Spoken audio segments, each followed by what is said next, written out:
अस्सलामुअलैकुम दोस्तों और साथियों, उम्मीद है आप लोग खैरियत से होंगे। ये वीडियो एक मखसूस ग्रुप या मखसूस लोगों के लिए है।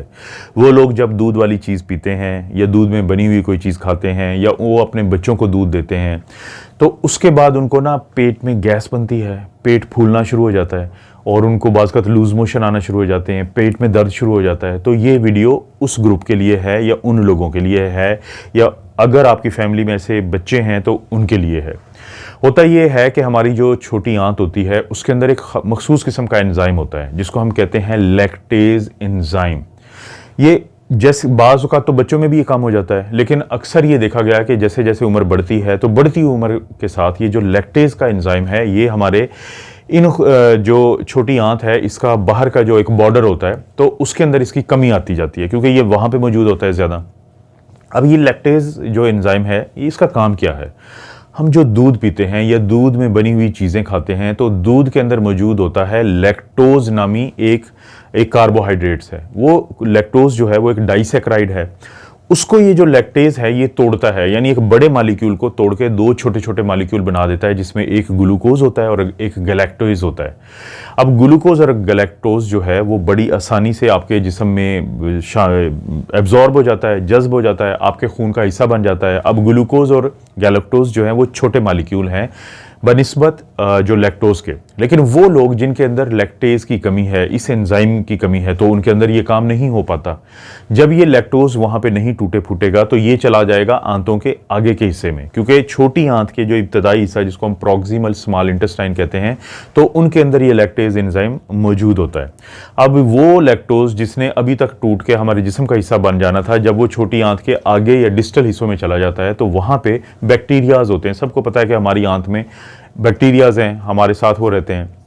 वो एक लैक्टोज जो गया है दूध का हिस्सा जो था उसको वो फर्मेंट करते हैं, उसके साथ कुछ ऐसा अमल करते हैं जिसके नतीजे में दो चीज़ें बनती हैं, एक तो गैसेस बनती हैं और एक ऑर्गेनिक एसिड्स बनते हैं। अब ये दो चीज़ें हैं, यानी कि ऑर्गेनिक एसिड्स की वजह से पेट में दर्द होता है और इसी तरह से जो गैसेस बनती हैं तो हमें पेट का उभार फील होता है, हमें डकार आते हैं, हमारा जो पेट है वो सूजा हुआ हमें लगता है जिसको ब्लोटिंग कहते हैं। तो गैसेस हम ज़्यादा पास करते हैं। तो अब ये जो अलामात हैं इनके साथ जब आप अपने डॉक्टर के पास जाते हैं तो आपकी हिस्ट्री सुन के उनको अंदाज़ा होता है कि ये कोई ऐसा मसला है कि जिसका ताल्लुक दूध से है या दूध की बनी हुई जो बहुत सारी चीज़ें होती हैं, दही होती है, चीज़, पनीर होता है और भी इस तरह की जो चीज़ें होती हैं। तो फिर कैसे इसकी तशखीस करते हैं? दो किस्म के तरीके हैं। एक तो जो समझदार डॉक्टर होंगे वो आपको एक मशवरा देंगे कि बेहतर ये है कि 2 से 3 हफ्ते के लिए दूध या दूध में बनी हुई चीज़ें आप बिल्कुल रोक के देखें और रोकने के बाद उसका असर देखें। अगर तो वो आपको ये अलामात गायब हो जाती हैं और दोबारा 3 हफ्ते के बाद दोबारा आप जब ये चीज़ें लेना शुरू करते हैं और ये अलामात दोबारा फिर आ जाती हैं, इनका दोबारा ज़हूर हो जाता है, इसका मतलब है चांसेस यही हैं कि आप लैक्टेज इंटॉलरेंस या लैक्टोज इंटॉलरेंस या लैक्टेज डेफिशिएंसी के मरीज़ हैं, कि आपके अंदर ये एंजाइम जो है वो कम हो सकता है। लेकिन अगर आप इसको कन्फर्म करना चाहते हैं तो इसका एक टेस्ट भी होता है। वो टेस्ट क्या होता है? उसको हम कहते हैं कि एक हाइड्रोजन ब्रेथ टेस्ट है, ये इस टेस्ट का नाम है। क्योंकि मैंने आपको बताया था कि जो बैक्टीरिया होते हैं वो लैक्टोज को जो आगे आंत में वो जाता है तो वो ऑर्गेनिक एसिड्स बनाते हैं, हाइड्रोजन उसमें बनती है। तो हाइड्रोजन ब्रेथ टेस्ट जो है वो आपका किया जाता है। उसका भी करने का एक मखसूस तरीका जो आपके डॉक्टर को लाजमी पता होता है कि वो पहले आपको 50 ग्राम जो है वो लैक्टोज देता है और उसके बाद कुछ घंटों बाद फिर आपका ये टेस्ट करवाया जाता है। तो ये जब पॉजिटिव आ जाता है तो इसका मतलब होता है कि आपके जो जिस्म के अंदर ये एंजाइम जो है इसकी कमी है, लैक्टेज की डेफिशिएंसी है। तो इस तरीके से ये इसको तशखीस की जाती है। अब एक दफ़ा तशखीस हो गई तो उसके बाद फिर क्या करना है, क्योंकि जाहिर है कि बाज़ औक़ात आपका दिल करता है इन चीज़ों को खाने में। एक तो इसके इलाज का हल ये है कि आप मुकम्मल तौर पे वो दूध या दूध में बनी हुई चीज़ें छोड़ दें। जब वो छोड़ेंगे तो ज़ाहिर है जब लैक्टोज ही नहीं जाएगा तो लैक्टेज अगर नहीं भी है तो लैक्टोज आगे बैक्टीरिया को नहीं मिलेगा और जब गैस नहीं बनेगी, ऑर्गेनिक एसिड्स नहीं बनेंगे, हाइड्रोजन नहीं बनेगी तो वहाँ पे आपको ये अलामात नहीं आएंगी। लेकिन उस सूरत में बाज़ वक़्त हमें डर होता है कि किसी में कैल्शियम की कमी हो सकती है क्योंकि दूध के अंदर कैल्शियम है।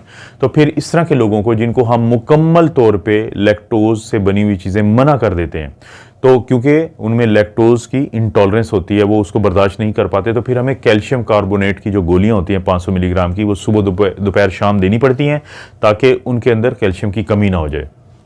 एक ये तरीका है। दूसरा तरीका ये है कि आप मार्केट से आपको वो दूध मिल जाता है जो जिसके अंदर उन्होंने लैक्टेज डाला होता है, यानी पहले ही उन्होंने लैक्टेज डाल के तो लैक्टोज को फारिग किया होता है, लैक्टोज जो है वो फ्री हो जाता है, उनके ऊपर लिखा हुआ होता है कि लैक्टोज फ्री ये मिल्क है। तो दूसरा तरीका ये है कि आप इस तरह की प्रोडक्ट्स लें दूध की बनी हुई जिनके ऊपर ये चीज़ लिखी हो, क्योंकि वो जो कंपनी जो बनाती है वो उसको पहले ही ट्रीट करती है लैक्टेज एंजाइम के साथ, जिसकी वजह से लैक्टोज ख़त्म होता है और आपको वो दूध जो है वो अलामात पैदा नहीं करता। दूसरा ये एक इलाज है। तीसरा फिर इसका तरीका ये है कि मार्केट्स में आपको लैक्टेज की गोलियां, लैक्टेज के ड्रॉप्स मिल जाते हैं। अब आपने दूध से बनी हुई कोई चीज़ ली और उसके बाद जो है आपको ये ड्रॉप्स दिए जाते हैं। जब ये आप ड्रॉप्स लेते हैं तो जाहिर है अगर आपके जिस्म में लैक्टेज की कमी है भी तो आपने बाहर से लैक्टेज दे दिया तो वो अंदर जाके वही काम करता है जो छोटी आंत के इब्तदाई हिस्से में लैक्टेज करता था, तो आपको ये अलामात नहीं आती।